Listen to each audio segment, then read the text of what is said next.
Bem, esta é a aula de número 3 e este é o vídeo de número 2.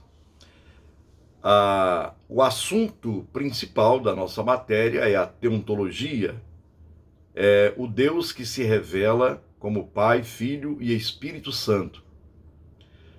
No primeiro vídeo que nós gravamos, lá falamos um pouquinho da história do Concílio de Nicéia, onde começou assim um ponto de partida para uma reflexão mais aprofundada e mais segura da doutrina de Deus como Pai, Filho e Espírito Santo.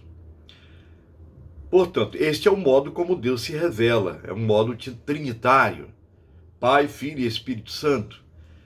Na natureza de Deus, há três distinções eternas que nos representam sob a figura de pessoas, e estas três são iguais. Bem, iguais em referência àquilo que se chama de divindade. Três pessoas diferentes, o Pai, o Filho e o Espírito Santo, mas iguais em divindade. Quero lembrar que esta é uma matéria de fé. Não é uma matéria, não é algo que a razão consiga alcançar.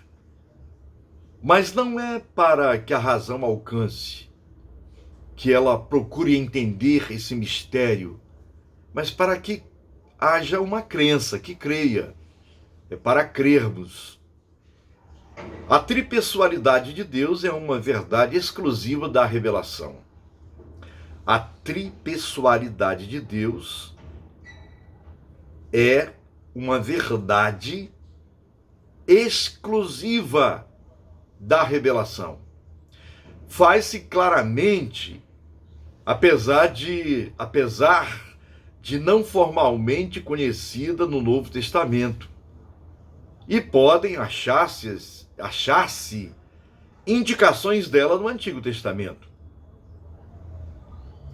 No PowerPoint que preparei para vocês, vocês vão encontrar aí os desenhos gráficos para explicar melhor, para que você possa ter uma percepção melhor da Santíssima Trindade. A doutrina da Trindade pode expressar-se nas seguintes 6 afirmações. 6 afirmações. Primeiro, há na Escritura 3 que são reconhecidos como Deus. É perceptível lá, nos textos do Novo Testamento, principalmente nas epístolas de Paulo, no Evangelho de João, nos evangelhos sinóticos e nas outras epístolas. E estes 3 são descritos de tal modo que somos compelidos a concebê-los como pessoas distintas. Pessoas distintas. E esta tripessoalidade da natureza divina não é simplesmente econômica e temporal, mas imanente e eterna. Vamos lá. Ao mesmo tempo em que a doutrina, ou melhor, a Santíssima Trindade, ela é transcendente, ela é eterna, ao mesmo tempo ela é imanente. Portanto, Deus não é um Deus em si mesmado, mas ele também se revela a nós, seres finitos, pecadores, e ele se revela de forma tripessoal para nos conferir a sua graça e a sua misericórdia.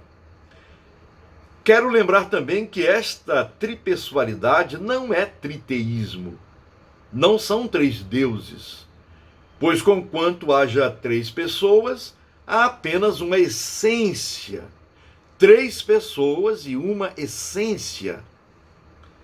As 3 pessoas, Pai, Filho e Espírito Santo, são iguais. Constituem-se um só Deus, enquanto 3 pessoas distintas, porém iguais em essência, a essência divina. Isto é o grande mistério. As três pessoas, Pai, Filho e Espírito Santo, são iguais, portanto, constituem-se um só Deus. Inexcusável, embora não autocontraditória, esta doutrina fornece a chave de todas as outras doutrinas.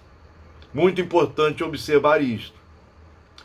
A doutrina de um só Deus, Pai, Criador, constitui assim a base, o pano de fundo e a premissa inquestionável da fé da igreja.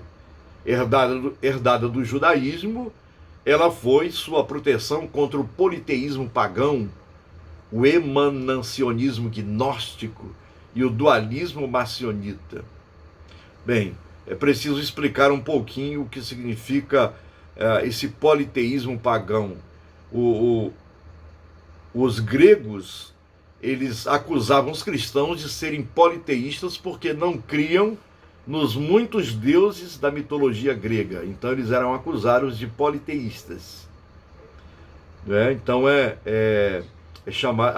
então a doutrina da Trindade, um só Deus que subsiste em três pessoas, essa doutrina foi fechada para proteger contra o politeísmo pagão, porque era muito forte no mundo greco-romano, e a mitologia grega estava muito impregnada ainda, juntamente com a romana, no panteão dos grandes deuses da mitologia. E também esse emanacionismo gnóstico está ligado muito ao ensino de Platão de um Deus bom, espiritual, que emana algumas centelhas divinas para que alguns poucos tenham esta, oportunidade de, como os grandes filósofos, não era todo mundo que podia ter uma centelha da divindade, um emanacionismo, né? Essa emanação gnóstica de centelhas divinas da divindade, que era apenas dada aos grandes filósofos. O Evangelho de João, logo no prólogo, no primeiro capítulo, ele desbanca esse emanacionismo gnóstico, quando ele diz que, quando o Verbo se fez carne e habitou entre nós, diz que é a luz que ilumina todo o homem que vem ao mundo, até o homem comum, e não apenas os grandes sábios, os filósofos, por exemplo, né? E depois vem o dualismo marcionita. O dualismo é que nega um polo e afirma outro. Quer dizer, tudo é espiritual, tudo que é material é nojento, é algo asqueroso. Então é isso. Então a doutrina da Trindade foi a proteção contra todas essas ideologias que estavam surgindo com muita força naquela época. E para a teologia o problema era integrá-la no âmbito intelectual com os novos dados da revelação especificamente cristã. Reduzidos a uma formação mais simples, tratavam-se das convicções de que Deus se havia dado a conhecer na pessoa de Jesus Cristo, o Messias, ressuscitando-o dos mortos e oferecendo a salvação aos homens por seu intermédio, e que ele havia derramado seu Santo Espírito sobre a igreja. Viram como é interessante?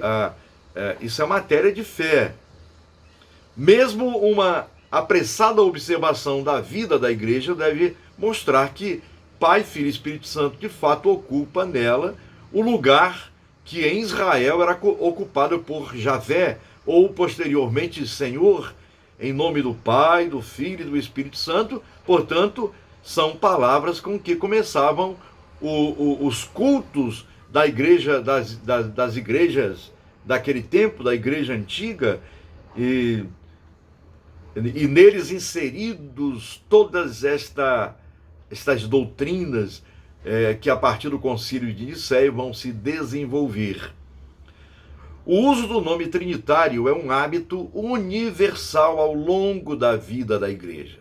Não podemos dizer até que ponto o passado ele remonta. Certamente remonta a uma época ainda mais remota que os traços fracos da reflexão trinitária.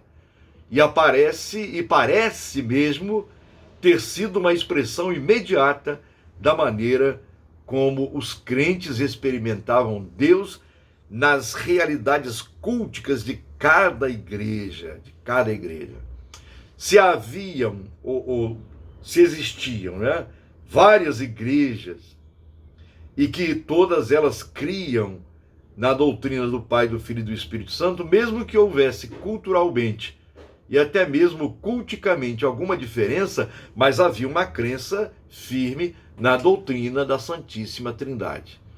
Muito bem, eu vou encerrar o vídeo 2 da nossa aula 3 e daqui a pouco voltaremos. Um grande abraço.